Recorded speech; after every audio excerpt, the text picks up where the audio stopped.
Failure isn't the opposite of success. It's actually a part of success.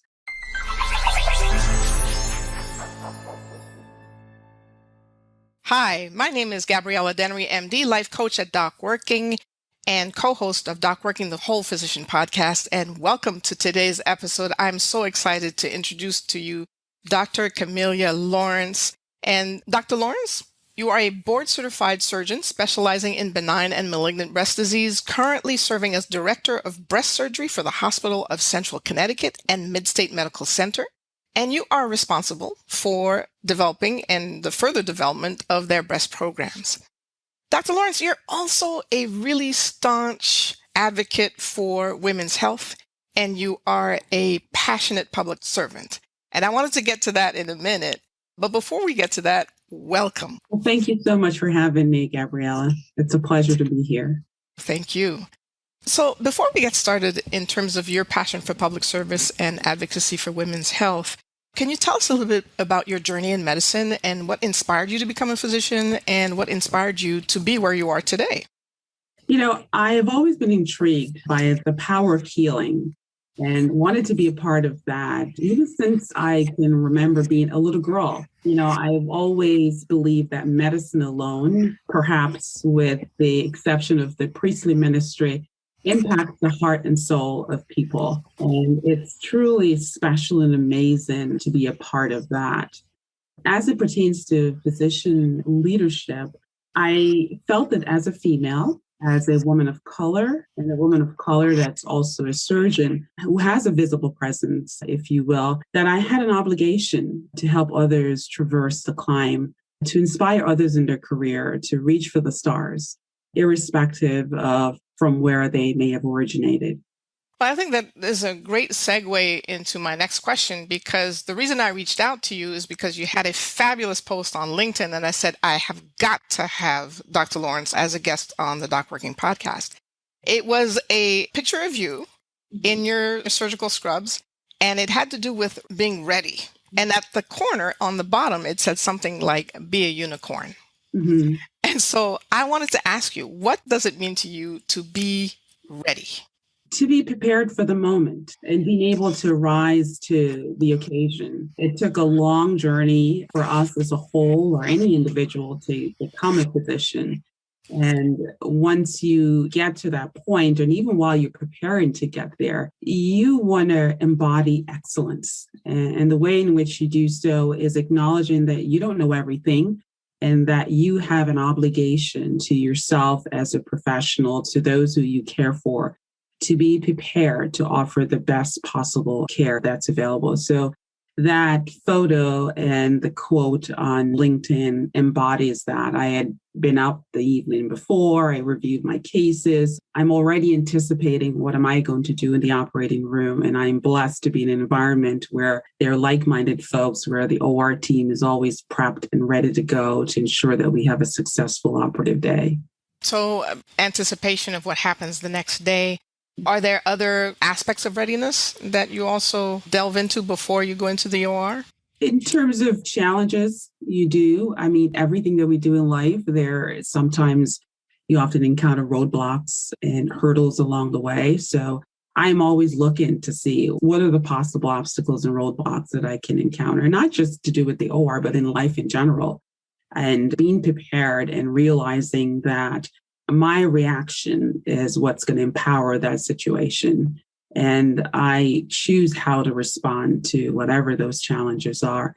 And in fact, I use them to help build my resiliency muscle, to enhance my talent, and to widen my horizon and my perspective. Excellent point. So how do you define that unicorn? It's something or someone that's highly desirable, but very difficult to be found or to be attained. And for me, as a woman and as a woman of color in surgery, when you look at the data, someone like myself represents less than 2% of physicians in the United States as a whole. So that's where that entire term in terms of unicorn originated from. You mentioned something about your team being prepared and that you are working with like-minded people. Mm-hmm. And in a trajectory in medicine, it's not always that case. That medicine can be a pretty traditional, nonconformist environment. And so my question to you over the years, and you've had a pretty nice, long, exciting trajectory in medicine, how have you maintained and cultivated your unicorn status over the years? To be a unicorn, I think you have to be willing to stand out from the pack and sometimes take a different pathway forward. You can also pay a price for this. The vast majority of people will take the high road. They'll be supportive, encouraging, but there are also others who may not be so kind and may want you to conform. They may also display petty jealousies. They may help to create obstacles in your pathway. But I think for me, as a unicorn, I think you have to understand that standing apart from the crowd can attract negative attention, but thankfully, most of the time, it is positive. And you talk about building those resiliency skills because at times, although the negative usually tends to be, as you said, the minority, the smaller percentage of situations, the larger percentage usually are built on good. And I firmly believe that as well. But you got to be ready also for that smaller percentage. Mm-hmm. And so I think that relates back to readiness, as you talked about earlier. And as you mentioned, the word resilience and building that resilience muscle is for those situations and then some. Did you want to add anything to that? I always say you listen to your intuition, your gut instinct. When I started out in medicine, I will tell you, when it comes to interaction and perhaps my level of emotional intelligence was definitely not where it is today. There was a sense of naiveness that comes along. And quickly over time, you learn that will not benefit you. So I have done a lot of self-exploration, self-discovery. I try to learn from experiences that I've had, both the good as well as the bad, and build from there. When it comes to validation, if you are somebody who thrives in an environment where you're consistently being validated, that may not happen for you. And you have to understand that your value is intrinsic, that you may not get that external validation doesn't mean that you are of any less value or importance in the role or task that you have ahead of you. And I tell folks, go for it. Manifest your greatness because we all have a talent. We have a God-given talent and we can all develop it and we can use it for the better good of humanity as a whole. My infamous quote is just keep climbing. And you had to be prepared to fall, but you get back up and you keep going. So how would you, at this point in your career, Dr. Lawrence, describe your leadership style, given all that you've learned and all that you bring to the table? I think over the years, what I've realized is that my most impactful leadership style would be one that is collaborative. There's an old African proverb that said, if you want to go fast, go it alone. But if you want to go far, you go with others. And it has been said that success has 1,000 parents, but failure is an orphan. So winning feels good, though if you're going to be effective in leadership and make an impact, you have to be willing to take risk and you have to be willing to fail. And that's one message I would try to get out to my mentees is that you have to be willing to take risk and you have to be willing to fail. And you're going to fail at times, but failure isn't the opposite of success. It's actually a part of success. It's about getting back up, learning from those obstacles and setbacks, going back to the drawing board, and then moving forward with that newfound knowledge that you've acquired. You touched on my next question. What other words of encouragement would you offer to physician leaders, physician community, younger physicians at this point, given everything that they've dealt with in the last year and a half and moving forward? It's important to attempt to position yourself in a supportive environment. I remember I was in a challenging work environment a few years ago, and one of my mentors said to me, Camelia, you're always going upstream. You're always positioning yourself in these spaces where you're going upstream. It is very hard to find success in spaces where you're not supported and you don't have the resources. And basically, he said, you're not a tree, move. And I think sometimes there are hesitations on our part. It's the devil that we know. We think we can change things. We can make it work. And we overextend ourselves, and unhappiness finds us in our profession, not necessarily the day-to-day clinical work that we do. We love to do that, but all the other bureaucracies that get laid onto that can be discouraging. So I would impart to any young physician, if you find yourself in such an environment, a toxic space, move on.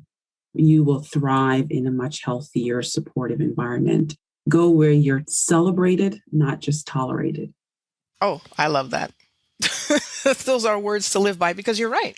It's easy to kind of stay put and just hope to get through it and just tug along. And it may take a few years. It took me a few years, for example, to finally do that, to move on because of toxic environments. But it's a valuable lesson. And thank you very much for sharing that. What is next for you, Dr. Lawrence? I like to think of myself at this juncture, mid-career, and going through this transformation of trying to figure out where can I have an impact on a much larger scale.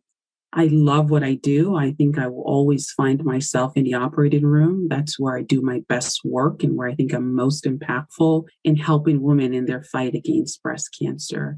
But I'm also interested in growing the advocacy piece, the community empowerment and educational piece that I'm quite fond of.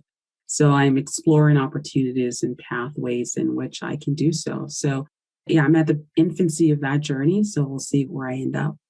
Excellent. And we will keep tabs on you. I mean, we're connected on LinkedIn. I check your posts almost every day and I'm inspired by your quotes and they actually help me as well. And so are you open to people connecting with you? Well, absolutely. Every and anyone, please do connect. My posts, they're as helpful to you as they are to me. I meditate, and when I wake up in the morning, whatever comes to mind that I find uplifting and inspiring for myself, I often share it on LinkedIn to encourage others who are also on this journey of growth and development.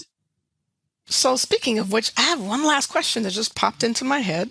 Where do you see the future of medicine at this point?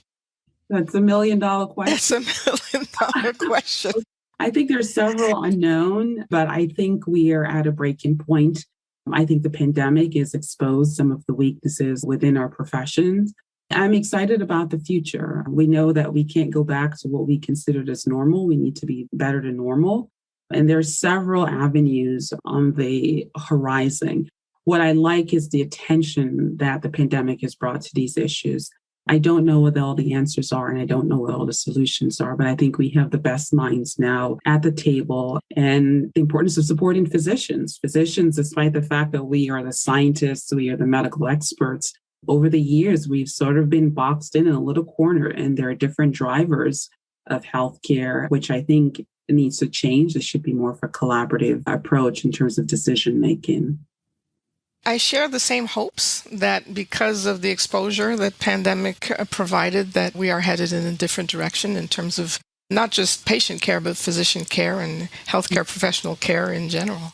So, Dr. Lawrence, thank you so much for being a guest on Doc Working the Whole Physician podcast. You bring up some incredible pearls of wisdom, which we will be posting and sharing as well. Thank you so much. Well, thank you for having me, Gabrielle. It's been fantastic. At Doc Working, we're here to help you maximize your potential on your own terms and help you live your best life. Top executives, athletes, actors all achieve greatness with the support of professional coaches.